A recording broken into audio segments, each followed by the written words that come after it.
Thank you for joining my session on preparing your organization for security incident response. My name is Shivakumar Subramanian, and I'm a technical account manager here at Amazon Web Services. In the session today, I will share some fundamentals of how you can prepare your organizations for detecting and responding to AWS security events, explore AWS controls and capabilities at your disposal, and outline remediation methods that leverage automation to improve response speed. So, what do we have in store for the session? We will look at a sample security incident and run through some of the remediation steps one could take to resolve the incident. We will use AWS services like CloudTrail and CloudWatch logs and try to draw insights into the security incident. We will define the different security incident domains and look at different AWS services that can help build an effective incident response program within your organization. All right, let us set the scene for the security incident. Before we go ahead, please note this security incident is a work of fiction. Any resemblance to an actual event or persons is entirely coincidental. John is an engineer in the site reliability and engineering team in his organization. He is listed as the alternate contact for security in their AWS account. Now, AWS reaches out to the security contact when you have notifications from AWS abuse team for potentially fraudulent activity in your account. John gets this email notification which says that an IAM access key associated with the IAM user Freddy may have been compromised. There are also recommendations on remediation steps. The organization that John works for has been running on AWS for a couple of years now. They have one AWS account and almost all of their usage is in the Singapore region. They mostly use IAM access keys today and plan to move to IAM roles in the future.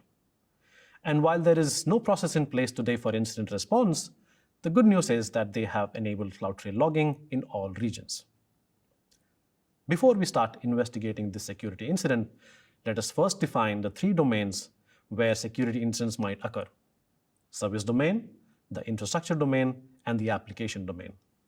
The difference between the domains is mostly related to the tools used to respond to such events. Incidents in the service domain can affect a customer's AWS account, IAM permissions, etc. A service domain event is one that you respond to exclusively with AWS API mechanisms. For example, handling a data exfiltration incident from an S3 bucket involves API calls to retrieve the bucket's policy, analyzing S3 access logs, etc. A hacker trying to disable CloudTrail to cover his or her tracks is a typical example. Large batches of EC2 instance launches in a normally unused region is an indication of cryptocurrency mining. Incidents in the infrastructure domain include data or network-related activity, such as traffic to your EC2 instances or containers within the VPC. Processes and data on your EC2 instances. Your response to infrastructure domain events often involves retrieval, restoration, or acquisition of incident-related data for forensics. Infrastructure domain incidents might involve analyzing network packet captures, disk blocks on an EBS volume, or volatile memory acquired from a compromised instance.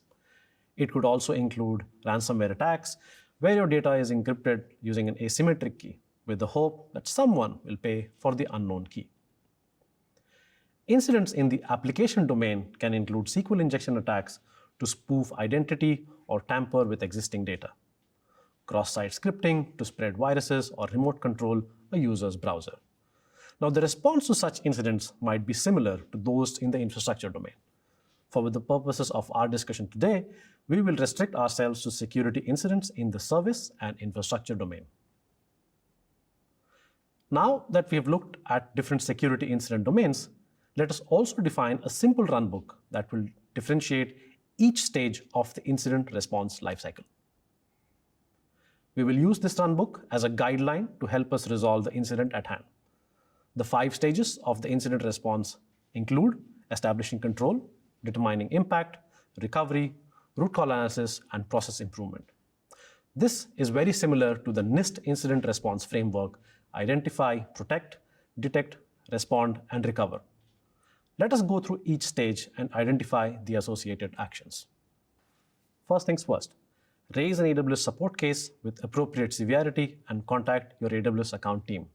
Provide as much information on the support ticket as possible. When did the event occur? When did you detect it? What logs do you have? If the account is under enterprise support, reach out to your technical account manager. Also, ensure that the relevant people in your organization are aware of the potential security incident. Try to establish some semblance of control over the compromised account. Turn on multi-factor authentication on all users, rotate credentials, ensure AWS security services such as GuardDuty, CloudTrail are enabled. You can also choose to configure CloudWatch alarms to monitor specific API calls. Things like the console login API call, the stop logging API call, which is a big red flag indicating that an attacker wants to erase record of malicious activity. Any creation of new IAM users using create user or escalation of privileges using API calls like add user to group should be considered suspicious. Once you've established some semblance of control, prepare to dive deep into your logs with services like CloudTrail, Athena, etc. Go through CloudTrail logs to check for any malicious API activity, use VPC flow logs to check for unexpected denied outbound connection requests, which could be an indication of misconfigured or compromised EC2 instance.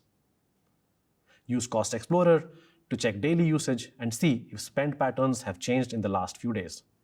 Are you seeing usage in a normally unused region?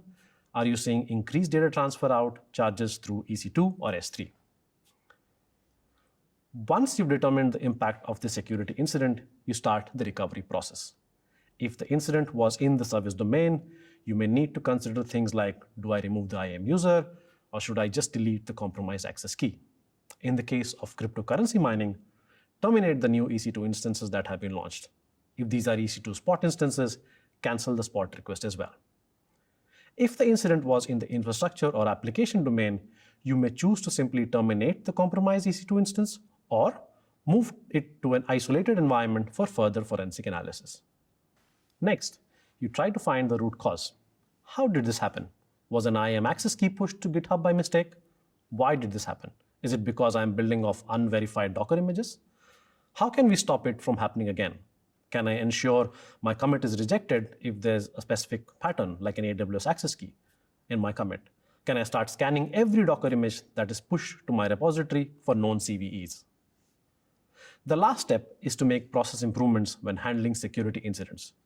Can I create or improve my incident response runbooks? Can I build automation for some well-known patterns? Are there any preventive measures that I can use? If you're in enterprise support, work with your technical account manager to conduct a cloud operations review. Now, coming back to our security incident, one of the first things that John, the security engineer, does is he creates an AWS support ticket and reaches out to his AWS account team. We start working with John to determine the impact of the incident. One of the first things that John tells us is that he sees activity in the Seoul region, a region that they have not used before. When we look at Cost Explorer, we will see usage in the Seoul region starting on Feb 19th. When we filter on the region and group by services, we find out that the usage seems to be related to EC2 instances. We are also able to see that the EC2 instances running are both on-demand instances and EC2 spot instances. Meanwhile, John has also been able to reach Freddy and get confirmation that he has not launched anything in the Seoul region. John immediately inactivates the access key, and we start further analysis using CloudTrail. We look for common patterns associated with a security incident. New EC2 instance launches, IAM changes, any evasive actions taken by the bad actor to cover their tracks, and any risks to data exfiltration. CloudTrail logs include details of any API calls made to your AWS services. CloudTrail generates encrypted log files and stores them in S3. You can use Athena to query these log files directly from S3. Let us first look for an EC2 instance launched in the account. Let us log on and get to the Athena console.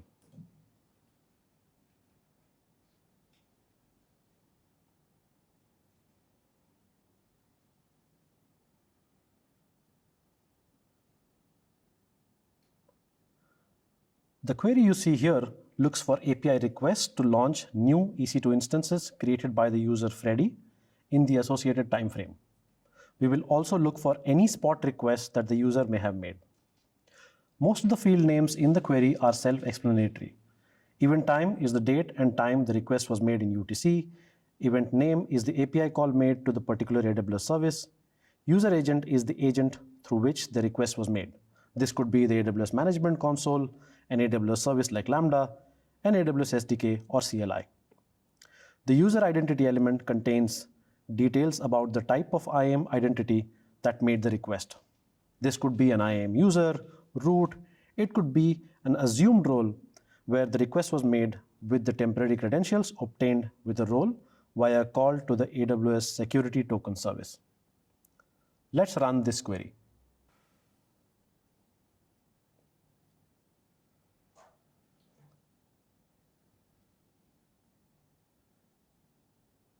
What we see here is that the user Freddy has launched a few instances in the Seoul region. The usage of spot fleets could be an indication of cryptocurrency mining. We go ahead, terminate the EC2 instance, and cancel the spot fleet request. We now look at any IAM changes made in the account. We are again on the Athena console. Let's take a look at this query here, which will check for all IAM actions. We will filter out all read-only, get, and list actions. We are also filtering out API calls like generate credential report, generate service last access, etc. Let's run this query.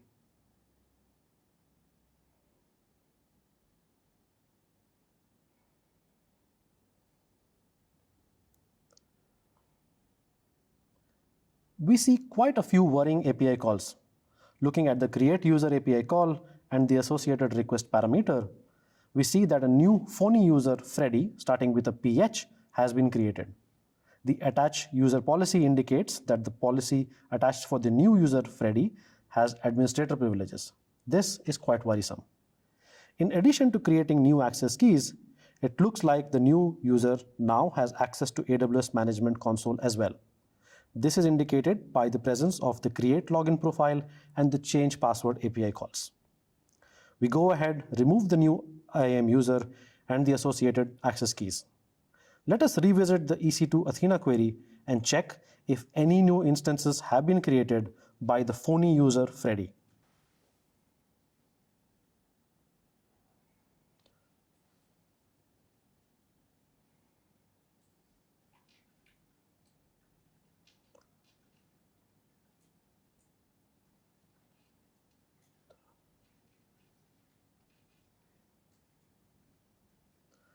As suspected, we see more EC2 run instances and spot fleet requests. We go ahead and remove the new instances and cancel the spot fleet requests. So far, we've removed all EC2 instances that were launched by the compromised access key and the new IAM user. Since the impacted users and the access keys had administrator privileges, we need to look at other actions that they may have taken. One of them could be disabling CloudTrail. With this query, we are trying to find out if a bad actor tried, successfully or otherwise, to stop logging to CloudTrail, delete a trail, or disrupt data events from S3 or Lambda. Let's run this query.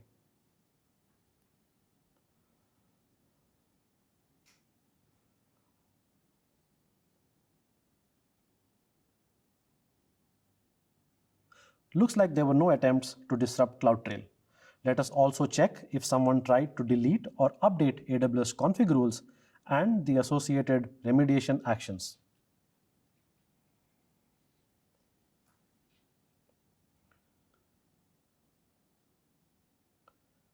We are filtering out put evaluations from our query. Put evaluations is required by every AWS Lambda function to deliver evaluation results to AWS config.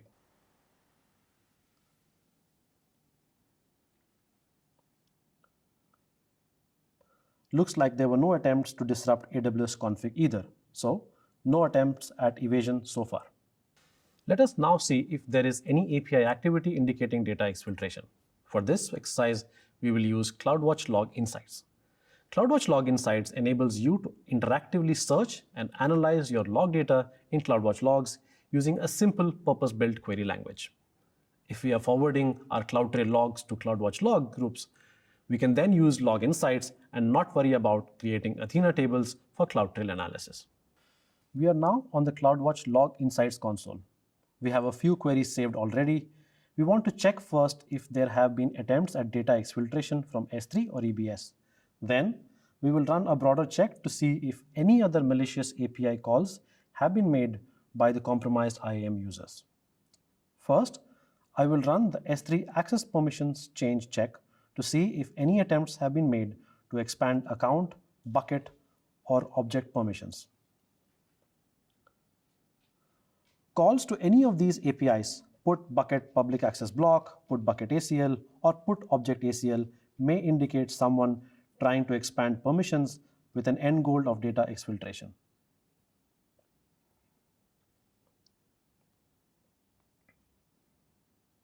So far, so good. Let us also check if someone made API calls to change replication or lifecycle configuration policies. Calls to put bucket lifecycle configuration or put bucket replication may indicate that someone is trying to create or replace an existing lifecycle configuration or replication configuration, or someone is trying to restore an object that was meant to be deleted or archived.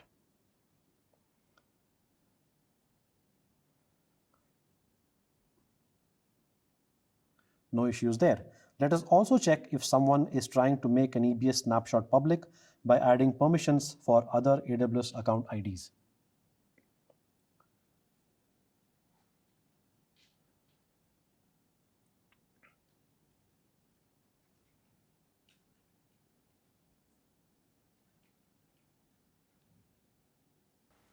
Finally, we make a broad check for any create, modify, delete APIs made by the compromised IAM users.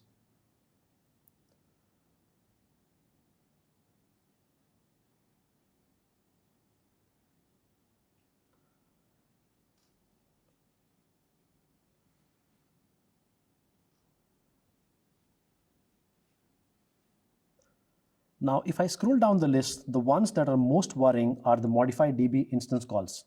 We look at each one of them. If you look at the request parameters, what is of most concern is that there was an attempt to make this database publicly accessible. When the DB instance is publicly accessible, its DNS endpoint resolves to the private IP address from within the DB instance's VPC and to the public IP address from outside the DB instance VPC. We also look at the second modified DB instance API call.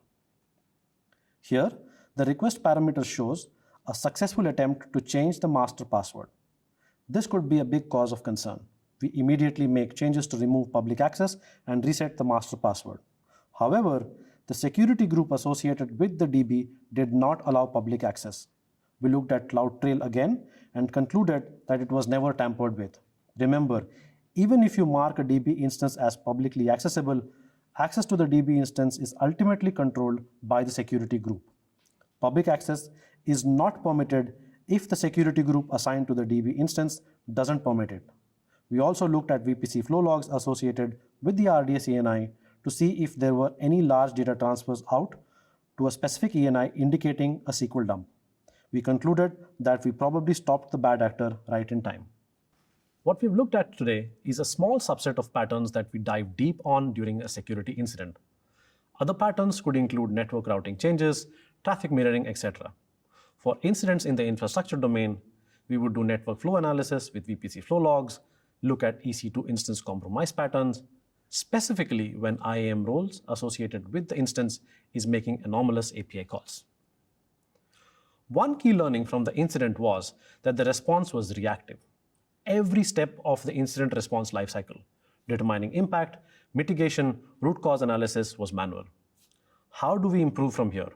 At Amazon, we always strive to build mechanisms.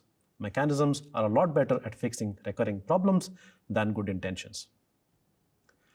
All AWS users within an organization should have a basic understanding of security incident response processes. We need to educate and understand that the responsibility for security and compliance is shared between AWS and you. Understand the key indicators of cloud security incidents, the different domains that the incidents fall under. Prepare your incident response team to detect and respond to incidents in the cloud. Prepare the necessary runbooks to ensure reliable and consistent responses. runs security incident response simulations to practice your incident response plan and procedures during a real-world scenario. Simulations provide a feedback loop to the organization about what is working, what is not. With this knowledge, you can iterate and create new procedures or update existing ones to improve your response. Earlier in the session, we looked at incident response lifecycle and different domains security incidents fall under. Let us now look at some key indicators of security incident on AWS, some key preventive controls that we can build, and AWS services that help automate responses to security threats. First, let us understand the key indicators of cloud security events. Though not an exhaustive list, consider the following examples of some potential indicators. Review AWS logs such as CloudTrail logs, S3 access logs, and VPC flow logs. You should also review system logs and application-specific logs. A sudden change in billing activity can indicate a security event. An increase in data transfer out charges may be because of data exfiltration. Anomalous usage in a new region can indicate towards cryptocurrency mining activity. You may be subscribing to threat intelligence feeds to identify potential indicators of events. These could be from GuardDuty, which continuously monitors for malicious activity and unauthorized behavior, or Security Hub, which aggregates security alerts and findings, or from AWS Partner Network Solutions.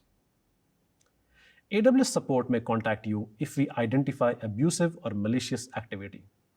The Personal Health Dashboard also provides notifications and remediation guidance when AWS is experiencing events that may impact you. It is possible that the first people to notice something unusual could be your customers, your developers, or other staff in your organization. It is important to have a well-publicized method of contacting your security team. Popular choices include ticketing systems or contact email addresses. Now that we have seen the key indicators of a security incident, let us now look at some preventive controls. Service control policy is a type of AWS organization policy that defines a guardrail or a limit on the actions that the administrator can delegate to the IAM users and roles in the affected accounts. The administrator must still attach identity-based or resource-based policies to actually grant permissions. Your security team may choose to create IAM roles in each AWS account to centrally monitor and control access. These roles may be created as a preparatory step to respond to a security incident. When an incident happens, security experts will need privileged access to investigate. Therefore, no other team other than the security team should be able to delete or modify these roles.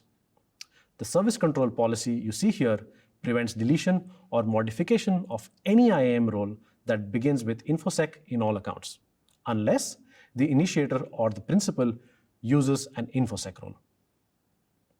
When employees are authenticated in your corporate network, it is a security best practice to use Identity Federation to allow them to sign in to your company-owned AWS accounts. With Identity Federation, the security team does not have to control individual credentials across thousands of accounts and users. Here, you see a service control policy to prevent employees from creating individual IAM users with access to the AWS Management Console. As we have seen before, AWS CloudTrail tracks all API calls in an account. A bad actor could try to delete trails or stop logging in order to cover their tracks. The service control policy you see here can help prevent tampering with CloudTrail. There are more service control policies that you can use to exercise control, access to specific services and AWS regions, limit allowed EC2 instance types, blocking evasive measures like config rule changes, disabling of VPC flow logs, etc. Now that we have some preventive measures in place, let us look at some services that can help with continuous monitoring, threat detection, and automating the remediation process. Amazon GuardDuty is a continuous security monitoring service that analyzes and processes different data sources, VPC flow logs, CloudTrail logs, and DNS logs.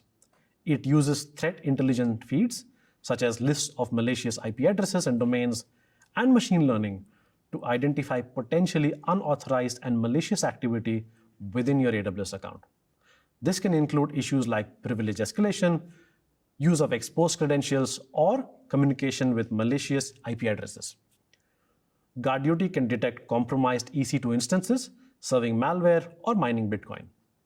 It also monitors AWS account access behavior for signs of compromise, like instances deployed in a region that has never been used or unusual API calls. GuardDuty can send notifications based on CloudWatch events when any changes in findings take place. AWS Security Hub is a service that gives you aggregated visibility into your security and compliance status across multiple AWS accounts. In addition to consuming findings from AWS services and integrated partners, Security Hub gives you the option to create custom actions, which allows you to invoke a specific response or remediation action on a specific finding. You can send custom actions to CloudWatch events as a specific event pattern. You can then create a CloudWatch events rule that listens for these actions and sends them to a target service, for example, a Lambda function. AWS config tracks changes to your resources either in response to configuration changes or periodically. Each rule is associated with a Lambda function which contains the evaluation logic for the rule. The Lambda function returns the compliance status of the evaluated resources. If a resource violates the conditions of a rule, AWS config flags the resource and the rule as non-compliant. AWS config allows you to remediate non-compliant resources using Systems Manager automation documents. You can also use CloudWatch events to detect and react to changes in the status of AWS config events. Services like GuardDuty or Security Hub or AWS Config can trigger notifications to CloudWatch events or the Amazon Event Bridge when any changes in findings take place. CloudWatch events can then target and activate Lambda functions, step function state machines, ECS tasks, System Manager run commands, and Amazon Inspector templates, etc. to do the auto remediation. You can use Systems Manager run command service to invoke the SSM agent that executes Linux shell scripts and Windows PowerShell commands. These scripts can load and execute specific tools to capture additional data from the host, such as Linux memory extractor kernel module. You can then transfer the memory capture to your forensic EC2 instance or an Amazon S3 bucket for durable storage.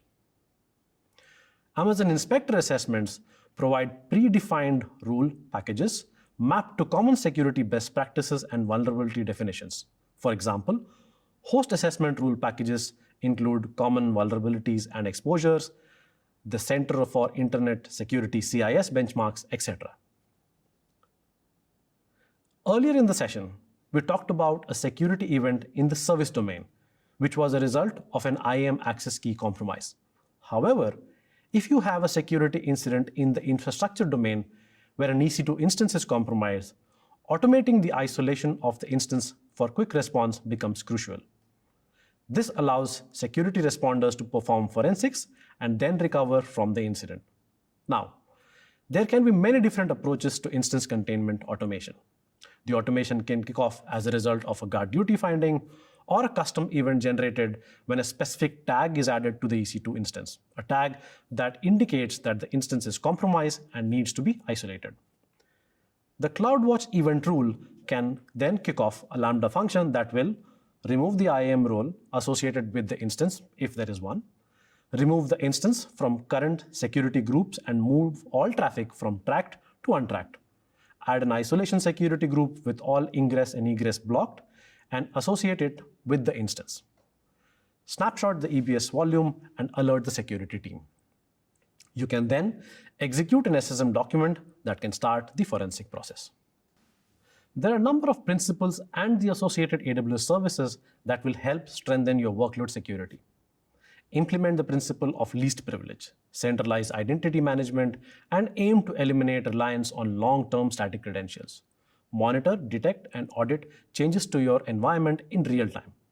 Integrate log and metric collection with systems to automatically investigate and take action.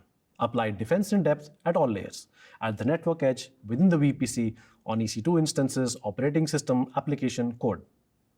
Classify your data into sensitivity levels and use mechanisms such as encryption tokenization, and access control. Use tools to reduce the need for direct access or manual processing of data. A few closing thoughts from my end. Whenever you experience a security incident on AWS, please reach out to your AWS account team. Security folks can be heroes, but they shouldn't have to be all the time. We should not count on them to save the day every time. Build a robust incident response program. Understand the key indicators of AWS security incidents and the AWS services that you will use to respond to such incidents. Prepare to respond.